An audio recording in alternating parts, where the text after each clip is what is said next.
Бөжөй айылындагы жалгыз согуш ардагери Сейдахмат ата 95 жашта болсо да, мындан 75 жыл мурдагы согуштун айы күнүнө чейин эсинен чыгарган эмес.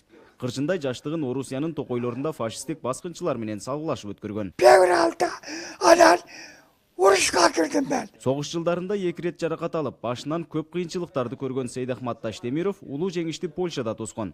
Андан соң мекенине келип, тынчтык жылдарында ар кайсы тармактарда эмгек өтөгөн. Учурда кадырлуу карлыкта жашап, батасын берип турган чагы. Экинчи уруш болбасын жаштардын бактыга. Улуу атамекендик согушка Сейдахмат Таштемировдун айылынан 100гө жакын жоокер аттанган. Бирок 74-чү улуу жеңиш майрамды жалгыз гана ардагер тосуп отурат. Бөжөй айылынан 100гө жакын аталарыбыз кеткен. Баткен облусунун аймагынан 21 миңге жакын мекен сакчылары улуу атамекендик согушка аттанган болсо, 15 миңге жакыны согуш талаасында курман болгон. Айрымдары дайын дареги белгисиз бойдон мекенине кайткан эмес.